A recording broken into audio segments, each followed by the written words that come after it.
Le voyageur qui découvre l'Algérie s'étonne parfois de lui trouver un relief si accusé. On lui a parlé d'anciens marais, de champs de blé à perte de vue, de vignes étalées sur des cantons, et il découvre une terre formée de mamelons, de plateaux, de pitons, de montagnes. Et c'est là qu'il trouvera quelques-unes des plus grandioses ou des plus pittoresques tranchées ouvertes dans le rocher. Venant d'Alger vers Oran, la montagne lui barre la route. Et bientôt, du côté de Blida, il devine une coupée gigantesque qui rompt la chaîne en 2 tronçons. Au fond de cette tranchée colossale coule l'Oued Chifa. Des générations de touristes depuis un quart de siècle ont rendu célèbres les gorges que l'eau a creusées. Quiconque veut aller vers le sud, vers la Gouate, aux beaux palmiers et le Mzam mystérieux doit les franchir. Et pour cela, la route et la voie ferrée suivent les méandres de la Chifa. Audacieusement accrochée en encorbellement au flanc de la montagne qu'elle a asservie, la route accompagne l'Oued, s'en éloigne en s'élevant, le rejoint en s'abaissant, dans une fantasmagorie constante de jeux d'ombre et de lumière.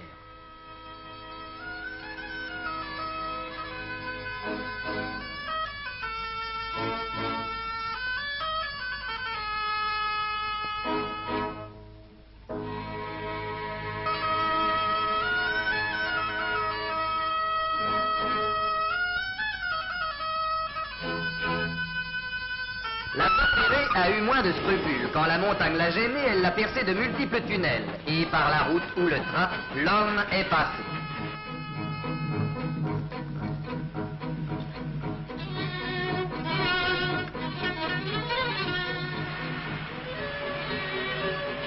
Mais les gorges de la Chifa ne doivent pas leur célébrité seulement à leur sévère grandeur. Tout à coup sur la route, vous stoppez. Un singe s'est arrêté en plein milieu et vous considère avec sympathie. C'est que les gorges de la Chifa abritent depuis 1000 ans et plus de nombreuses bandes de ces mammifères supérieurs aux réflexes humains qui dissimulent au profond des fourrés leurs amours, leur colère et leur haine.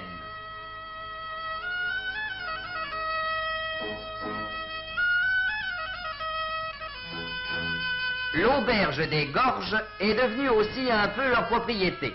Et l'on peut recommander la prudence à ses hôtes. Les singes de la Chifa ne font pas très souvent la distinction entre le mien et le tien.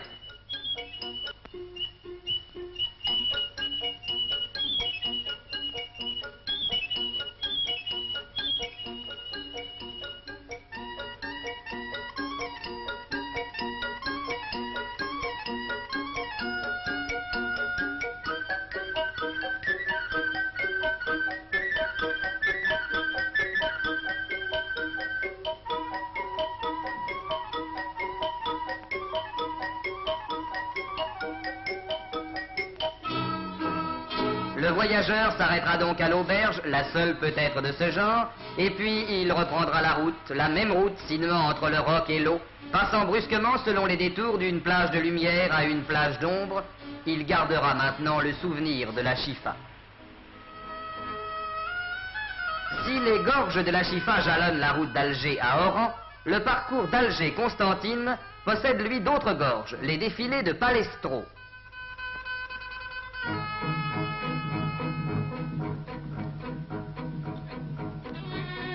Venus des monts lointains du Titéri, les eaux inégales de l'Oued Isser, tantôt tumultueuses, tantôt sans force, se sont ouverts une voie à travers rocs et éboulis, avant de s'épanouir dans la plaine qu'elles fertilisent ou ravagent au gré de leur humeur bourrue. C'est à pied de préférence qu'il faut parcourir ces gorges qui ont seulement quelques kilomètres. Aussi, le défilé de Palestro est-il devenu le rendez-vous des alpinistes et des grimpeurs de rochers d'Algérie. Des groupes de campeurs, sacs au dos, les hantent le dimanche, affamés d'air libre, de spectacles grandioses et d'efforts.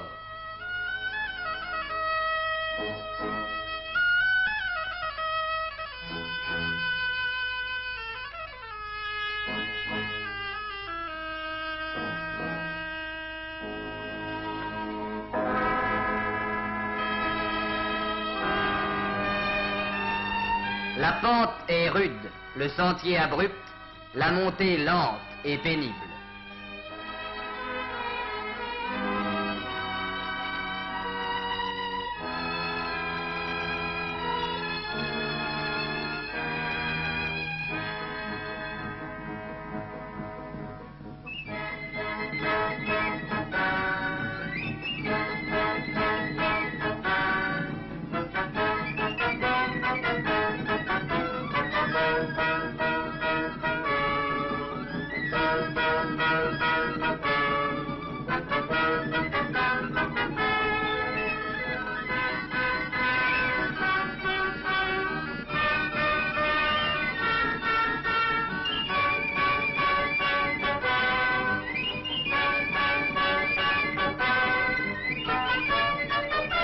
mais quelle récompense lorsque d'un coin d'herbe dressé en plein ciel, le regard peut s'étendre là-bas vers la plaine que l'on entrevoit entre les branches au-delà du précipice, dans la lumière dorée d'un soleil éclatant. Moment magnifique. L'effort accompli, la montagne conquise, l'air vif, le décor imposant, la paix sylvestre, le silence des cimes que trouble seul le murmure du torrent et le bref appel des oiseaux, effacent les soucis, forcent la rêverie, insufflent cette sorte de joie saine et pure qu'on pourrait appeler la joie des sommets.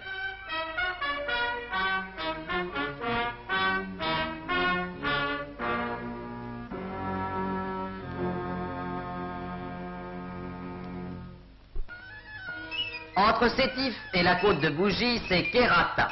Si la Chifa avec ses singes est un défilé pittoresque, si Palestro est le défilé des sportifs, Kherrata est, par l'esprit qui l'anime comme par le visage qu'il montre, le défilé héroïque. On y arrive par une suite de plateaux dont le dernier découvre soudain le marché qui se tient en contrebas du village. Marché pittoresque fréquenté par une foule tapageuse. En pays kabyle, le marché tient une grande place dans la vie paysanne. C'est là sans doute que s'opèrent les multiples transactions, mais c'est là surtout qu'on rencontre les amis et les parents éloignés. C'est là aussi que se confient, que s'apprennent, que se colportent toutes les nouvelles, petites et grandes. Le marché kabyle, c'est la gazette.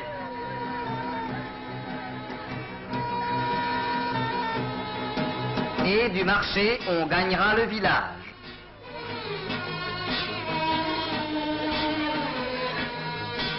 Du village, on redescendra vers cette trouée fantastique.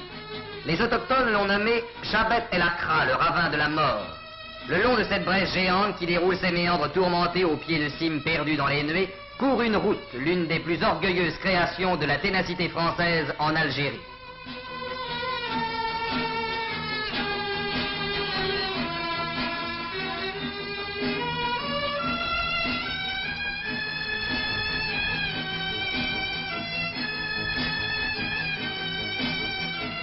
Tant était farouche la renommée de ces lieux redoutés que les premiers Français qui passèrent ici ont laissé dans le lit du torrent une carte de visite étonnante.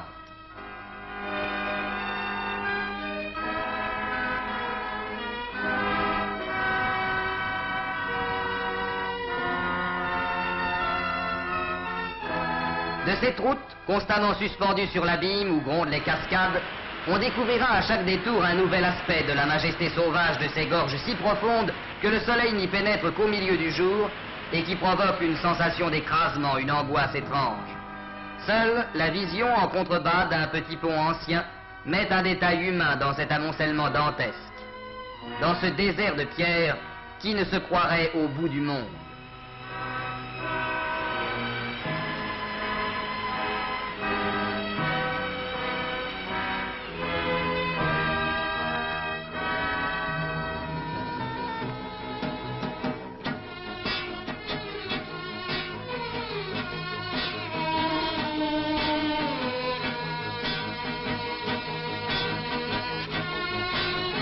Même les rares passerelles qui traversent le gouffre font songer à des pays perdus, à des îles encore sauvages.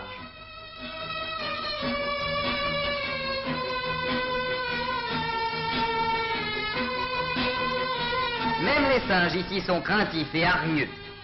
Et puis, après ces kilomètres de dureté, le tragique de Kherrata s'apaise. La vallée s'élargit, les monts s'abaissent en pentes amollies. C'est bientôt la fertile plaine de Bougie et la longue plage de sable où s'endort une mer moutonneuse. Contraste étonnant en quelques kilomètres entre les gorges terrifiantes que l'on vient de quitter et la mer au champ éternel. Et c'est là encore sans doute l'un des charmes de l'Algérie. Mais il ne faut pas quitter cette terre sans donner un regard à l'un des défilés les plus extraordinaires qui soient au monde, El Kantara, la porte du désert, dont on a écrit qu'elle est une échancrure d'or devant une palmeraie miroitante. Ainsi, avec la Chifa, Palestro, Kherrata, El Kantara, l'Algérie réunit-elle 4 sites prédestinés pour ceux qui goûtent les grands spectacles naturels, 4 sites si différents qui restent dans l'œil et dans le souvenir.